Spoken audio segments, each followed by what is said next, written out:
morning students, how are you today? I hope you all are great.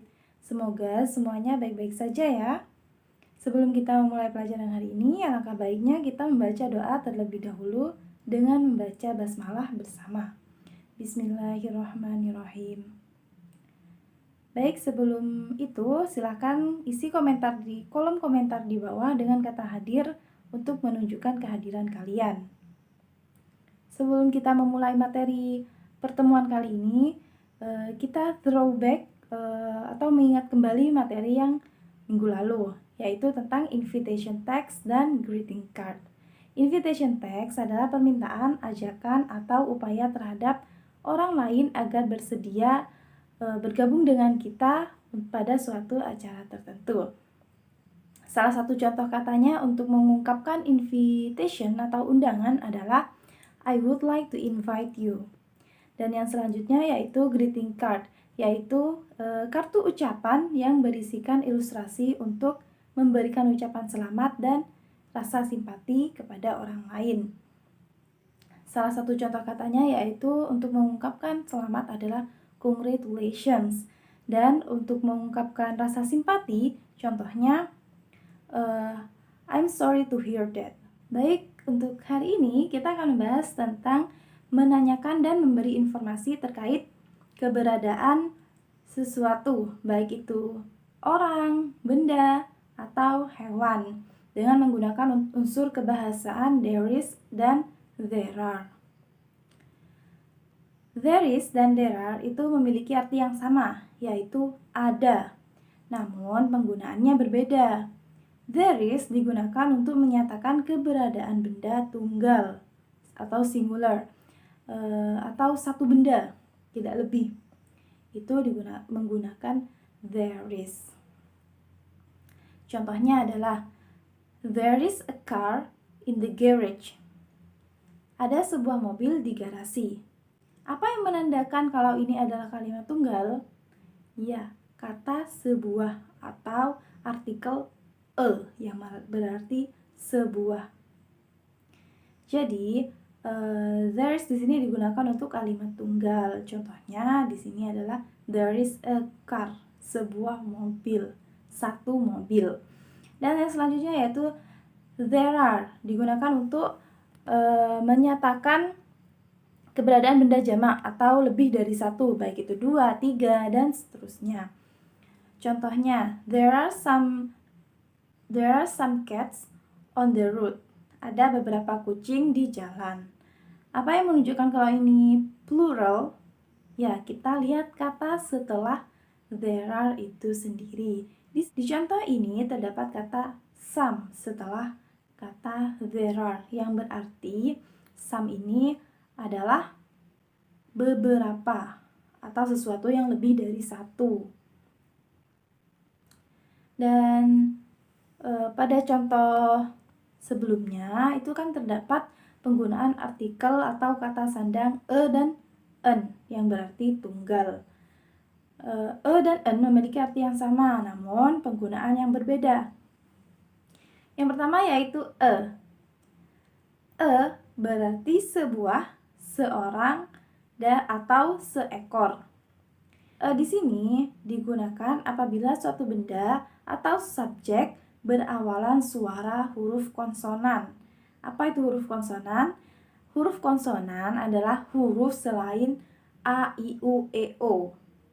Contohnya seperti B, C, D, F, dan seterusnya. Pokoknya selain A, I, U, E, O itu adalah huruf konsonan. Tapi di sini hanya suaranya, bukan tulisannya. Contohnya a university. Padahal di sini tulisannya itu berawalan U, yaitu huruf vokal. Kenapa di sini memakai Karena cara membacanya adalah menggunakan huruf konsonan, yaitu university berawalan Y, university. Jadi menggunakan Dan yang selanjutnya yaitu contoh selanjutnya a book berawalan huruf B, yaitu huruf konsonan. Jadi digunakan untuk benda atau sesuatu yang berawalan huruf konsonan. Dan yang selanjutnya yaitu en. En memiliki arti yang sama dengan yaitu sebuah, seorang, seekor, atau seekor. Dan tetapi digunakan apabila suatu benda atau subjek berawalan suara huruf vokal. Apa huruf vokal? Yaitu A, I, U, E, O. Suaranya, contohnya an hour. Kenapa an hour di sini memakai an padahal tulisannya adalah berawalan huruf H atau huruf konsonan? Alasannya adalah an hour itu dibaca berawalan huruf vokal, yaitu A.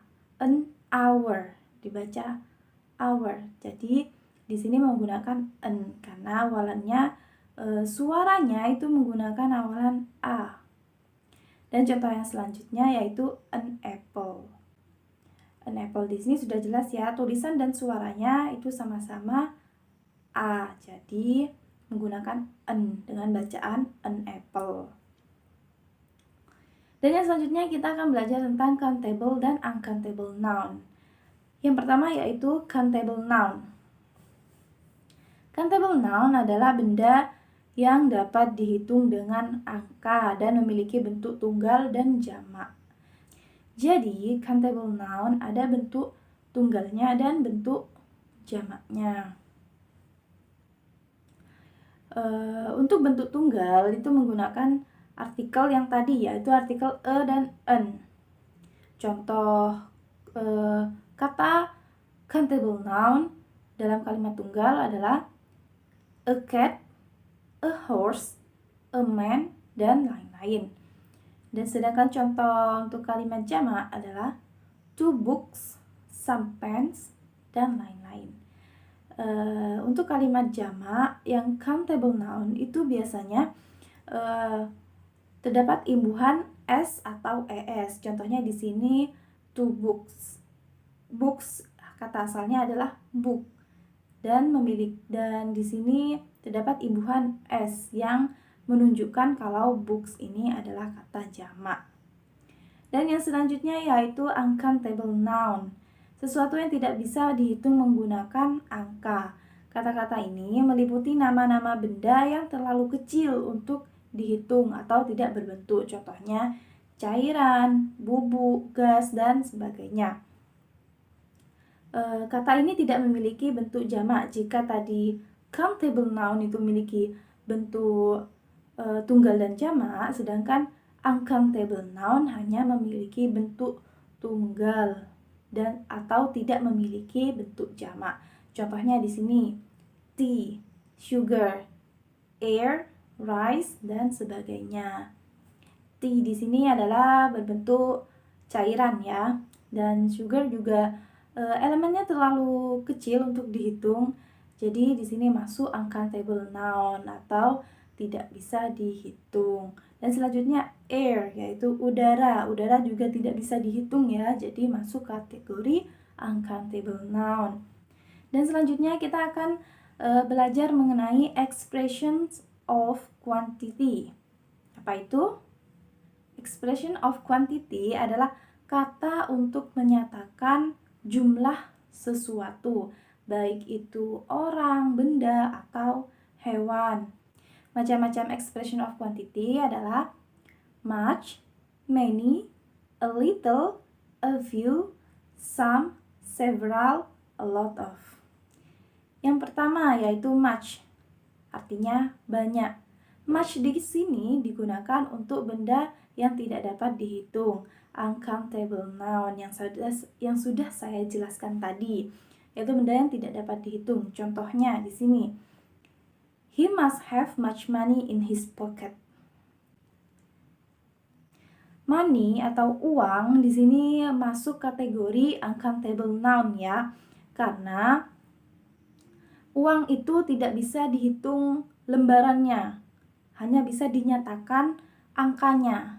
Jadi uang masuk kategori uncountable noun atau kata yang tidak bisa atau benda yang tidak bisa dihitung. Dan selanjutnya yaitu many, artinya sama, banyak. Tapi many di sini digunakan untuk benda yang dapat dihitung atau countable nouns. Contohnya, many people go to this market. Many people, banyak orang. Orang di sini masuk kategori countable noun ya, atau sesuatu yang bisa dihitung. Dan yang selanjutnya yaitu a lot of. Artinya sama, banyak. Tapi a lot of itu bisa digunakan untuk benda yang bisa dihitung maupun tidak bisa dihitung. Jadi a lot of itu fungsinya dua ya, bisa digunakan untuk benda yang bisa dihitung ataupun tidak bisa dihitung. Contohnya untuk yang bisa dihitung atau countable noun, there are a lot of cookies. Cookies di sini adalah countable noun ya. Dilihat dari katanya saja sudah terdapat imbuhan s. Dan yang selanjutnya untuk contoh yang uncountable noun adalah there is a lot of sugar in the kitchen. Sugar di sini termasuk uncountable noun yang sudah saya jelaskan tadi. Dan yang selanjutnya yaitu a little, artinya sedikit, digunakan untuk benda yang tidak dapat dihitung. Contohnya, there is a little tea in the glass. Tea di sini yang sudah saya jelaskan tadi masuk ke kategori uncountable noun atau benda yang tidak bisa dihitung.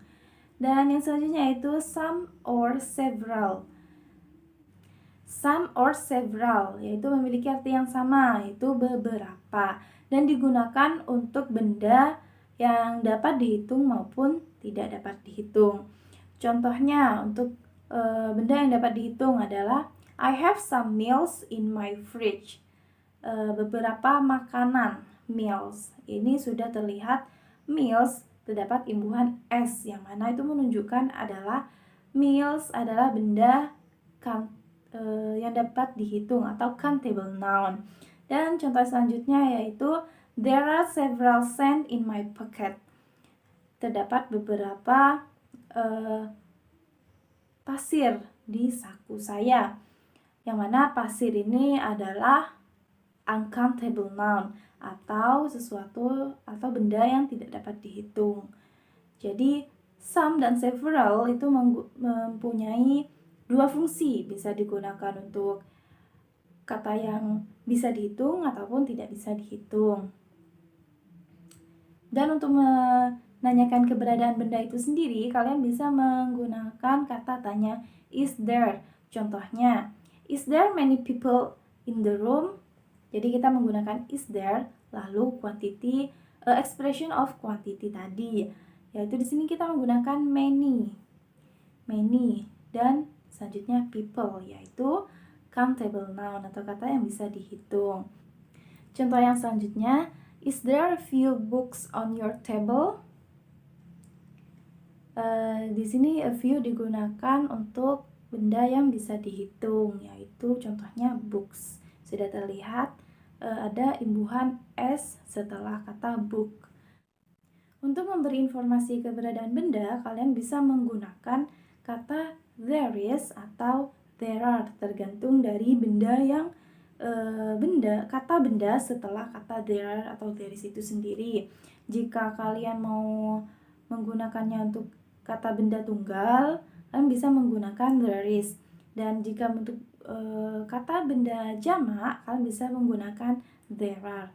Contohnya di sini, there are many people in the room. Di sini menggunakan there are karena adalah kalimat jamak, kata jamak, yaitu people. Dan people di sini adalah countable noun, yaitu menggunakan many, kata many. Dan contoh yang selanjutnya di sini, there are a few books on your table. Jadi di sini adalah kalimat kata jamak, yaitu books. Sudah terdapat imbuhan s, dan books di sini adalah benda countable atau benda yang bisa dihitung. Jadi menggunakan a few.